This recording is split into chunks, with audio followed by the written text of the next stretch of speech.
मधु जो दिल कहे की इस खूबसूरत फैमिली को मेरा प्यार भरा नमस्कार आदाब। अभी कुछ ऐसे अनकन्वेंशनल से टॉपिक्स के ऊपर ड्रामास देखने शुरू कर दिए तो आप लोगों के भी सजेशंस उस हिसाब से आने लगे एंड कुछ ऐसा देख लिया जो बस ये एक्सक्लूसिव वीडियो उसी के ऊपर बनाने का दिल कर गया। बहुत साल पहले 1999 की बात बता रही हूँ, 1999 2000 जब ये केबल नेटवर्क्स शुरू हुए थे और हम लोग ये OTT प्लेटफॉर्म्स नहीं देखते थे तो लंबे लंबे सीरियल्स वही 100 200 300 एपिसोड्स के चलते थे। उसमें एक ड्रामा आया था, इंडियन ड्रामा, जिसका नाम था ना आना इस देश लाडो। उसका टाइटल सॉन्ग भी जो था वो बहुत ही कैची था एंड उसमें कुछ कहानी थी हरियाणा की, जहाँ पर एक अम्मा जी हैं, दूध लेकर आओ। अगर उस गांव में बेटियां पैदा होती हैं तो लाडो मीन्स बेटी, उसको दूध का एक बड़ा सा परात में डुबो के खत्म कर दिया जाता है। तो ऐसा ही कुछ मुझको देखने को मिला ग्रीन टीवी पर। ड्रामा का नाम है जिंदो। अभी तक मैं सोचती थी कि राजस्थानी भाषा इंडिया में ही अवेलेबल है, हम लोग इंडिया में सुनते हैं। जब ये ड्रामा देखना शुरू किया तो मुझको लगा कि ये लैंग्वेज पाकिस्तानी ड्रामा में कैसे आ रही है। तो पहले तो सरप्राइज फैक्टर जो था मेरे लिए बहुत ज्यादा बढ़ गया था। फिर ध्यान दिया कि yes, there is a border, India और पाकिस्तान का जो राजस्थान वाला बॉर्डर है, वहां पर इंडिया की तरफ तो कल्चर है ही है राजस्थान का, लेकिन इंडिया के इस तरफ, बॉर्डर के इस तरफ पाकिस्तान में भी एक बहुत बड़ी जनसंख्या है लोगों की जो राजस्थानी कल्चर को फॉलो करते हैं। तो ये कहानी है एक गोट की। गोट कहते हैं बेसिकली गांव को, और मैं बीइंग सिंधी इससे कनेक्ट कर सकती हूँ क्योंकि मैंने अपनी मदर को और बड़े लोगों को बहुत बार गोट वर्ड को यूज करते देखा है, लेकिन वो गोट नहीं बोलते थे, वो बोलते थे गोट। हमारे में थोड़ा सा आवाज को घुमा के बोला जाता है। तो कहानी है एक गांव की जहां पर पैसे का बोलबाला, महल में जो एक इंसान रहता है, बड़ा साईं जिसे कहते हैं दाद साईं, उसकी हुकूमत है और उसकी हुकूमत पर उस गोट की हर ब्याही लड़की जो उस गोट में आती है वो अपने पति के कमरे में बाद में जाती है। पहले आती है वो दाद साईं के सामने सेवा में। समझ गए ना सेवा क्या होती है। और ऐसी ही एक सेवा में जिंदो नाम की एक खूबसूरत लड़की ब्याह कर जो इस गोट में आई है, जिसका पति उससे उम्र में 20 साल बड़ा है, वो तो एक अलग कहानी है। लेकिन इस छोटी सी कमसिन लड़की को जब दाद साईं के सामने पेश किया जाता है, जहां दाद साईं तो दाद साईं, उनका छोटा सा बेटा जो साथ में बैठा अपने बाप से विरासती संस्कार ले रहा है, वो भी दाद साईं मैं इसका घूंघट उठाऊं, तो उसको नींव में वो मिल गया हसरत। बेटे का नाम है हसरत। तो दाद साईं बहुत खुश कि बेटा मेरी ही लाइंस पर चल रहा है, और जिंदो की जिंदगी हो जाती है खराब उस दिन से। एक ब्याहता की तरह तो वो क्या रहती और कैसे अपनी औलाद पैदा करती, उसने क्या किया इस ड्रामे में, वो तो अपने आप में ही एक स्टोरी है। लेकिन मैं जब पूरा ड्रामा देखने के बाद इसके पूरे डिटेल्स निकालने बैठी तो मुझे पता चला कि ये पर्टिकुलर ड्रामा ट्रू स्टोरी पर बेस्ड है। मतलब कि ऐसा एक्चुअली किसी जगह पर होता था या शायद अभी भी होता हो, मुझे नहीं पता। एक ड्रामा अगर आप देखते हो और उसमें एक कल्चर दिखाया जा रहा है जहां राजस्थान और हरियाणा की मिक्स्ड भाषा बोली जा रही है। इस मिक्स्ड भाषा का नाम क्या है, मैंने थोड़ा सा गूगल से निकाला। इस लैंग्वेज को कहते हैं रांगरी। रांगरी मतलब a mixture of Rajasthani and Haryanvi भाषा, इन दोनों का कॉम्बिनेशन। और सबसे पहले तो इस ड्रामा के पूरी टीम को मैं दाद देती हूँ कि अगर एक ऐसा सेटअप किया है जहां पर एक डेजर्ट एरिया में एक गांव है और उस गांव में रहने वाली औरतें या आदमी या ये महल में रहने वाला दाद साईं और उसका बेटा, इन सब की जो बोलने की लैंग्वेज है रांगरी, क्या पकड़ है डायलॉग्स में। एक एक डायलॉग को उस भाषा में बोलना। आई एम 101% श्योर कि ये पूरे जो आर्टिस्ट हैं इसमें जिन लोगों ने काम किया है, ये सारे इस भाषा से फुल्ली कन्वर्सेंट तो नहीं होंगे ना।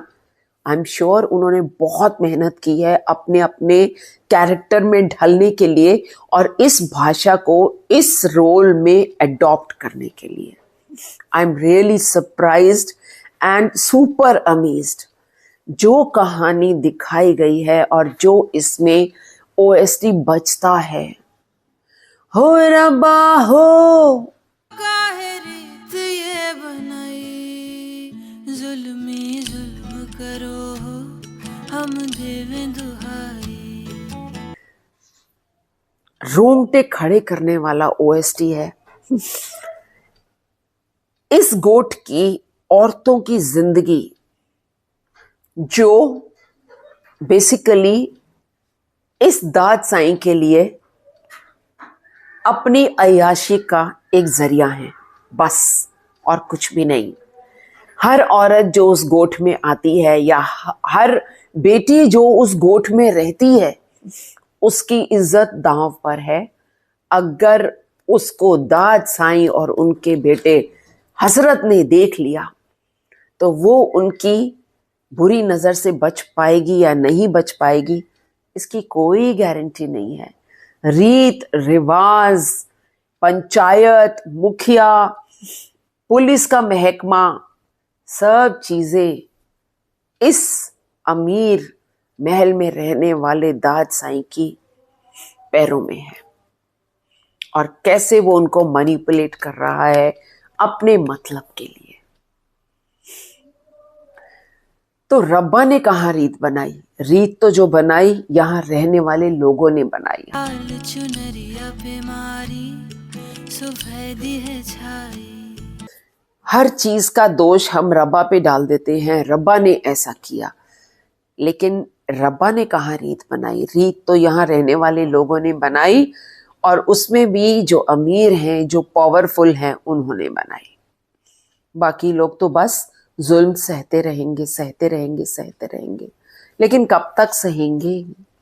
कोई तो वो दिन आएगा, कोई तो वो मोमेंट आएगा जब ये जुल्म सहने वाले लोग अपने हाथ में तलवार उठा लेंगे, कुल्हाड़ी उठा लेंगे और इस जुल्म का सामना करेंगे। तो ऐसा ही कुछ आपको देखने को मिलेगा जिंदों में। कास्ट की बात करती हूं।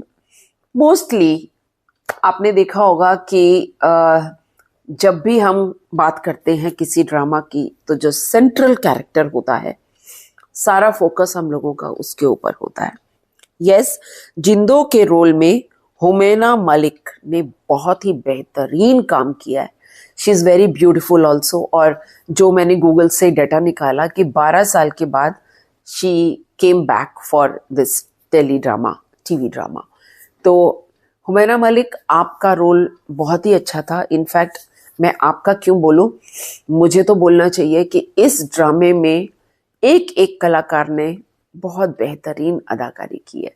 जैसा मैंने अभी पिछले हफ्ते भी एक ग्रीन टीवी का ड्रामा उठाया था और उसके बारे में भी मैंने यही कहा कि मैं स्टैंड अप गर्ल की बात कर रही हूँ, उसमें भी मैंने यही बोला था कि जिस कैरेक्टर को देख लो वो आउटस्टैंडिंग था। यहाँ पर भी हर कैरेक्टर का रोल अमेजिंग था। गौहर रशीद हसरत के रोल में जो आजकल एक और पाकीज़ा में भी दिख रहे हैं, लेकिन इसमें हसरत का रोल जो इन्होंने किया है नेगेटिव, ओ माय गॉड, बहुत ही हेट हो रही थी इस इंसान से कि कैसा इंसान है ये, कोई इसके अंदर कोई जिगरा है, कोई इंसान के अंदर कोई शर्म है नाम की चीज़ कुछ भी नहीं है। मैं कसम से कई बार सोचती हूँ कि जो भी इंसाफ के हमारे तराजू बने हैं उनमें जो ये कष्ट किसी को देते हैं कोई भी इंसान, उनको वही कष्ट खुद जब भोगना पड़े तो इंसाफ वो होता है ना, तब उनको पता चले कि अगर आप किसी की इंसान को सुई चुभ रहे हो तो आपको अगर कोई सुई चुभ होता है तो कितना दर्द महसूस होता है। हमने एक ड्रामा देखा था जमा तकसीम।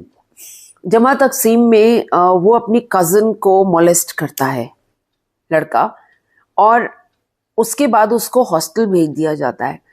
तो जो उसने अपनी कज़न के साथ किया, गर्ल कज़न के साथ, अब वहाँ पे जाके उसको वही मेल मोलेस्टेशन फेस करना पड़ा हॉस्टल में।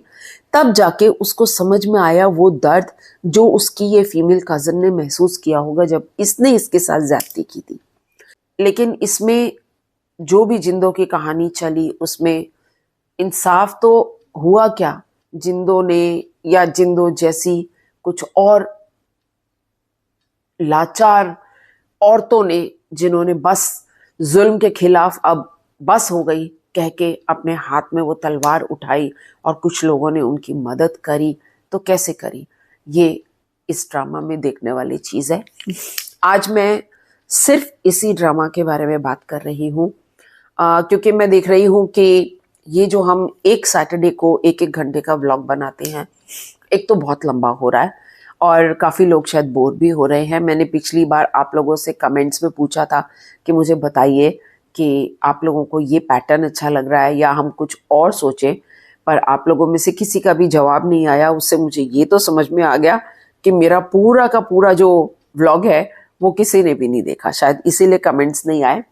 तो मैं भी सोच रही हूँ कि अभी हम ऐसे ही कुछ मास्टरपीसेस उठाएंगे और बीच बीच में जो हमारे रनिंग ड्रामाज हैं, जो हम एक एक या दो दो एपिसोड्स देखते हैं, उसके ऊपर भी एक छोटा सा हम लोग एक एपिसोड बना लेंगे। तो coming back to the characters, मासी के रोल में सामिया मुमताज़, इनको तो मैं हर बार अप्रिशिएट करती हूँ। तन मन नीलो नील में भी ये उसकी मदर बनी थी लड़के की जो हीरो था, और भी बहुत ड्रामाज में, उडारी और भी बहुत सारों में देखा है मैंने इनको। She has always been outstanding, यहाँ पे भी उन्होंने बहुत ही बेहतरीन रोल अदा किया है। लेकिन जो स्टार परफॉर्मर बोलूंगी, इस कैरेक्टर को मैं गूगल पे भी ढूंढ ही नहीं पा रही थी, आप मानेंगे? एक ऐसा कैरेक्टर जिसने मुझसे अगर पूछे तो सबसे बेहतरीन परफॉर्मेंस दी। कहीं भूल ना गई हो वो अपनी आप बीती। वो नेगेटिव कैरेक्टर जो इस सारी गंदगी की जड़ है, दाद साईं। दाद साईं के रोल में नजरुल हसन, ढूंढना पड़ा मुझे, बहुत गूगल पे ढूंढना पड़ा, कास्ट कौन है ऐसे ऐसे करके मैं कहीं पहुंची हूं। नजरुल हसन, इनको अगर आप देखें, इनके कैरेक्टर को अगर आप ध्यान से ऑब्जर्व करें और इनकी एक एक चाल, एक एक एक्शन, एक एक रिएक्शन, इनकी आंखों के बदलते हुए एक्सप्रेशंस, वो अपने बेटे का धमकी देना कि दाद साईं मैं तो आपकी भी फोटो टांग दूंगा, मतलब मैं आपको मार दूंगा, तो वो जो एक सेकंड का फियर आंखों में नजर आता है, या जो उनका स्टाइल है वो कंगारू की तरह कूद कूद के चलना, अरे देखने की चीज है। He is not walking normally, he is like jumping on the floor और पैरों में घुंघरू बांधते हैं। क्या बेहतरीन एक्टिंग की है कि वाकई में इतनी शदीद नफरत हो रही थी इस इंसान से कि मेरे सामने आ जाए तो शायद इसके गुनाहों का हिसाब मैं ही कर दूं। इतनी ज्यादा नफरत हो रही थी। तो इसको कहते हैं कैरेक्टर में पूरी तरह से डाल जाना।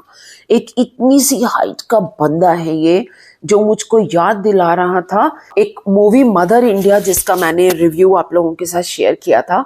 उसमें एक कैरेक्टर था सुखी लाला, जो वहाँ का बनिया था, जो खून चूसता है, और उसमें भी कुछ वह ऐसा ही कैरेक्टर था, औरतों को मॉलेस्ट करता है। वो भी ऐसा ही छोटे से कद का एक कैरेक्टर था। उनका एक्चुअल नाम है कन्हैया लाल, जो एक्टर थे।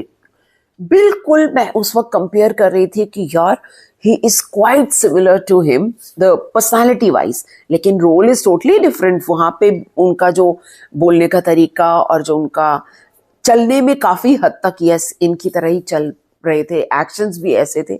लेकिन यहाँ पर अगर मैं नजरुल हसन जी की बात करूं तो आउटस्टैंडिंग परफॉर्मेंस। मैं एक एक इनके एक्सप्रेशन पे दाद दे रही थी, दाद साईं को दाद दे रही थी कि क्या बेहतरीन एक्टर हैं ये।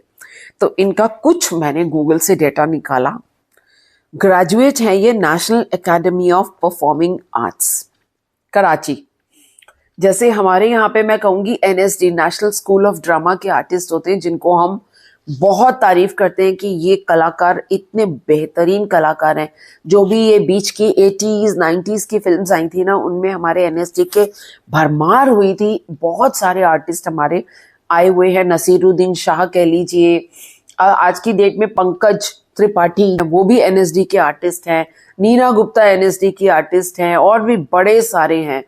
बिल्कुल उस तरीके की एक क्वालिटी है इनकी एक्टिंग में, जहां रोल में बिल्कुल पूरी तरीके से ढल जाना। और इनके बारे में एक चीज और मुझे पता चली कि इनको बेस्ट एक्टर का अवार्ड भी मिला था। मुंबई का एक इंटरनेशनल फिल्म फेस्टिवल हुआ था, वहां पर इनको बेस्ट एक्टर का अवार्ड भी दिया गया है। तो दाद साईं जी, दाद ले लीजिए। मधु अगर दाद देती है तो दिल से दाद देती है, इसीलिए इस चैनल का नाम मधु जो दिल कहे रखा गया है, क्योंकि दिल से आती है दाद। तो बहुत ही खूबसूरत सीरीज है दोस्तों, जरूर देखिएगा। कुछ जैसे मैंने ये दाद साईं का कैरेक्टर का कंपैरिजन किया विद दैट सुखी लाला वाले रोल से, उसी तरीके से एक सीन इसमें चल रहा था। एपिसोड 20 में कुछ औरतें हैं इसी गांव की जो दाद साईं की तड़पाई हुई हैं, इस फैमिली की तड़पाई हैं। और वो एक बहुत इमोशनल सीन है, जहां पर एक माँ अपनी बेटी को दुल्हन के रूप में सजा रही है, और दोनों माँ बेटी बैठी हुई एक मलाई वाली चाय पी रही हैं। तो माँ जो गाना गा रही थी ना, उसमें यो है सपनों का घर, मारे पी का नगर। उस गाने के साथ में राइमिंग एक गाना मुझको याद आया। एक बहुत पुरानी मूवी थी, मुझे वो गाना याद आया, फिर मैंने उसको चेक किया कि ये कौन सी मूवी का गाना है। तो वो गाना जो था वो निकला बाबुल फिल्म का, में नरगिस थी, और गाना था छोड़े बाबुल का घर, मोहे पी के नगर, आज जाना पड़ा। शमशाद बेगम ने ये गाना गाया हुआ है, बहुत पुरानी मूवी है। तो मेरे को एकदम उस गाने के साथ में वो वाला गाना याद आया। ऑल्दो ये वाला जो गाना गाया जो इस सीरीज में है, वो बहुत नेचुरल तरीके से माँ बेटी विदाउट एनी म्यूजिक, पीछे कोई म्यूजिक नहीं है, बस वो चल रहा है। और जो इस ड्रामे का OST है, ओ माय गॉड, जैसा मैंने शुरुआत में ही बोला, it is just amazing. So from my side मैं 10 में से 10 नंबर से 1 पॉइंट भी कम नहीं कर सकती इस ड्रामा को, क्योंकि इतना बेहतरीन तरीके से बना हुआ ड्रामा है।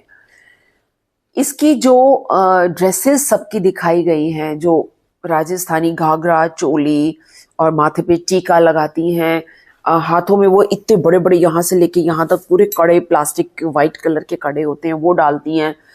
ये पूरा अटायर बहुत ही ब्यूटीफुल और एग्जैक्टली जैसा हम अपने यहाँ पे राजस्थान में देखते हैं। लेकिन बस एक चीज जो मुझको लगी वो ये थी कि they all were very well dressed in their attires. Like उनके जो ओढ़नी है, जो रात को चादर डालते हैं, वो भी बहुत साफ सुथरी और बिल्कुल ब्रांड न्यू से लग रही है। कपड़े भी जो वो लड़कियां सारी लेडीज डाल रही हैं बहुत ही एकदम चमके हुए एकदम कपड़े। तो मुझे कहीं ना कहीं लगता है कि अगर हम एक गरीब कुछ दिखा रहे हैं लोगों को, तो इतने नए नए बिल्कुल कपड़े बिना फटे हुए और एकदम परफेक्ट कपड़े शायद नहीं वो लोग डाल पाते, ऐसा मेरी सोच है। तो वो और थोड़ा सा रियलिस्टिक हो सकता था अगर हम इनके जो ये अटायर्स थे इनको थोड़ा सा रगेड लुक देते, ऐसा मेरी सोच है। आप लोग बताइएगा कमेंट बॉक्स में क्या मेरी सोच सही है। But otherwise it just caught me. लेकिन लास्ट सीन के बारे में मुझे आप लोगों को थोड़ी सी गाइडेंस देनी पड़ेगी।